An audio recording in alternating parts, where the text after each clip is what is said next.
Media वाले बड़े कलाकारों के पास नहीं जाइए पवन सिंह के पास, जाइए पवन सिंह के पास, जाइए पवन सिंह के पास। तो नमस्कार दोस्तों, कैसे हैं आप लोग। उम्मीद करता हूं कि आप लोग बढ़िया होंगे। आज मैं जबरदस्त का रिलाई करने वाला हूं कुछ गायकरों को और कुछ पत्रकारों को, जो पत्रकारिता नहीं करके मतलब हद से ज्यादा टॉर्चर करने का काम करते हैं। आज जो सिंगर गाना गा कर नहीं, खाली पेलैया की बात करते हैं और रेलैया की बात करते हैं। तो मैं एक बात बता देना चाहता हूं दोस्तों, इस वीडियो को अधिक से अधिक शेयर कर देना ताकि उन गायकरों के कान तक यह वीडियो पहुंच जाए जो रेलने और पेलने का काम किया कर रहे हैं और सिंगिंग के दुनिया से अलग मतलब अभद्र प्रकार का व्यवहार, अभद्र प्रकार की बातें किया कर रहे हैं। तो दोस्तों आज मैं बात करने वाला हूं उन मीडियाओं के बारे में जिन मीडियाओं के बारे में गायकर रेलैया कर रहे हैं और जिन गायकरों के बारे में मीडिया वाले रेलैया कर रहे हैं। कहीं ना कहीं हमारे मीडिया भाई भी ठीक है, कहीं ना कहीं हमारे गायकर भी ठीक हैं। क्योंकि मैं आपको बात बता देता हूं, गलती है तो दोनों तरफ से है, गलती नहीं देखा जाए तो दोनों तरफ से नहीं है।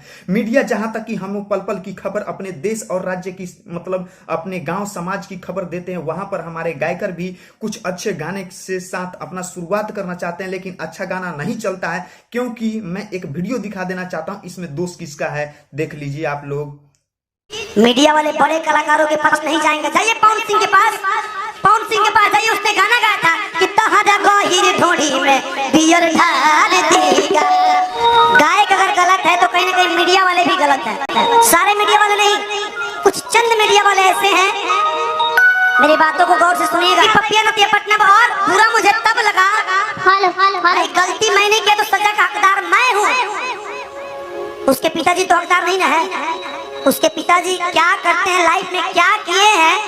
आप जाकर के मीडिया वाले जाकर के, कुछ चंद मीडिया वाले ऐसे हैं, जाकर के माइक उनके बाबूजी के मुंह में ठूस के उनकी गरीबी को, उनकी सारी चीजों को दिखाया जा रहा है।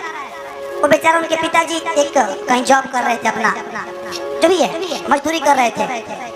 उस जगह मीडिया वाले जाके पहुंचे और वहां पे उनके काम को दिखाया जा रहा है। देखिए चंदन जी के पिताजी हैं और ये 500 रुपया पे मजदूरी करते हैं, बेटा अश्लील गाना गा रहा है। क्यों नहीं? देखने के बाद आपको पता चल गया होगा कि अधिक से अधिक जो दोस्त कहा जा सकता है ना, तो गायकर का भी दोष नहीं है। क्योंकि भोसड़ी वाले हम जैसे सिंगल लौंडे और आपके जैसा चूतिया, जो मतलब यार हम क्या बोले, पब्लिक भी सच बता रहे हैं ना, पब्लिक भी इतना बड़ा चूतिया है ना, इतना बड़ा चूतिया है कि मैं बता नहीं सकता हूं। जिस चीज के बारे में पब्लिक बोलती है ना कि ये अश्लील है, इसको नहीं देखना, भोसड़ी को वही गाना को इतना ज्यादा देखेगा कि हिट हो जाएगा। तो इसमें गायकर का भी क्या दोष है। 3 साल से स्ट्रगल चंचल चंदन कर रहा है, चंचल चंदन कर रहे थे, मतलब कोई प्रॉफिट नहीं हुआ। इतना ज्यादा दाम लगता था गाना में, इतना ज्यादा मेहनत लगता था, कहीं भी वायरल नहीं होता था। एक अश्लील गाना गा दिए, धेवरा रोड़ी चटना बा, भोसड़ी के ऐसे वायरल हुआ। मीडिया वाला गाड़ के पीछे राइटर के ऐसे पड़ा कि राइटर जहर खा के हॉस्पिटल में भर्ती है। भाई मीडिया वाले भी सुधर जाओ, भोसड़ी के तुम लोग भी सुधर जाओ, ऐसा किसी के पीछे मत पड़ा करो। जो भी बड़ा मीडिया होगा ना, ऐसा काम नहीं करेगा, ऐसा पीछा नहीं पड़ेगा।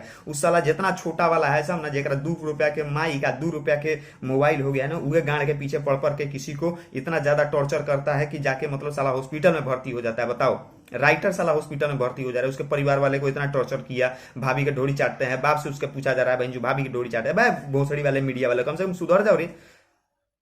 अगर तुमको न्यूज ही देना है तो पल पल का खबर बिहार का दो ना, अर्थव्यवस्था के बारे में बताओ ना, शिक्षा के व्यवस्था के बारे में बताओ ना। बिहार में बहुत सारा टॉपिक है, उस टॉपिक को छेड़ो जिससे बिहार का विकास हो। बिहार के बर्बाद करने के चक्कर में मत रहो। और कुछ गायकरों को मैं बता देना चाहता हूं, ये साले सोचते हैं क्या कि हम गाली दे दिए और बड़ा स्टार गायकर बन गए। गाड़ मारने वाला भी कोई नहीं मिलेगा तुम जैसे सिंगर को, ठीक है।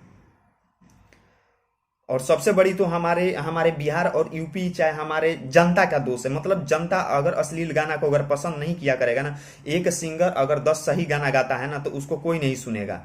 ज्यादा से ज्यादा उस पर 1 मिलियन, 10,000, 20,000 लोग देखेगा, उससे ज्यादा उससे कुछ फायदा नहीं। आइए को मतलब अगर अश्लील गा दिया तो वो हिट हो जाएगा। तो ये सारी जनता पब्लिक करा रही है। पब्लिक अगर सुधर जाए तो समझिए कि देश ऐसे ही सुधर जाएगा, ठीक है, और राज्य ऐसे ही सुधर जाएगा। और कुछ गायकर हैं जैसे कि संतोष रेणु के बारे में मैंने एक वीडियो मतलब एक ऑडियो रिकॉर्डिंग सुना था, जो कि अपने देवी देवता जो होते हैं ना, भगवान श्री राम के बारे में, माता सीता मैया के बारे में कुछ ऐसा अभद्र व्यवहार, उसका कॉल रिकॉर्डिंग वायरल हुआ था। साला सुनने के बाद मेरा दिमाग खराब हो गया कि भोसड़ी के ऐसे सिंगर पैदा कहाँ से ले लेते हैं बे। तुम जैसे आदमी को सिंगर तो कहना दूर का बात है, तुम जैसे आदमी को गधा, गंवार और गरिहर कहते हैं, गरिहर। भोसड़ी के गरिहर इंसान कभी गायकर नहीं बनता। गायकर का कोई साला जात नहीं होता। जिस गायकर का जात हो गया ना, उस साला कभी गायकर नहीं होता। इतना बात याद करके सुन लो। और दोस्तों, इस वीडियो को अधिक से अधिक शेयर कर दीजिए ताकि संतोष रेणु तक यह वीडियो पहुंच जाए, उसको समझ में आ जाए कि गायकर कहते किसे हैं। ठीक है, अश्लील के खिलाफ आप भी रहिए, अश्लील के खिलाफ हम भी हैं। हम भी आपको नहीं कह रहे हैं कि आप खराब है, कम से कम यार अपने लैंग्वेज में तुम सुधार डालो। ठीक है, हर एक जगह गाली गलौज करना अच्छा बात नहीं होता है। गाली गलौज कर रहे हो आप, अगर मतलब थोड़े ऊपर हो, चाहे थोड़ा ज्यादा लोग पब्लिसिटी जान रहा है, तो समाज में एक अच्छा छवि बनाइए, एक अच्छा व्यवहार लाइए। और आप ही गाली देने लगोगे तो पूरा जनता साला गाली देने लगेगा, पूरा बच्चे गाली सीखने लगेंगे। तो भोसड़ी के तुम जैसे सिंगर का होने या नहीं होने से क्या फायदा है? तुम राज्य के लिए क्या कर रहे हो और जाति के लिए, दिस दैट के लिए क्या कर रहे हो भाई? कुछ सुधार लाओ यार अपने अंदर, कुछ कॉमन सेंस लाओ। गंवार के गंवारे साफ रह गलो हैं, तनी सुधरल करो यार।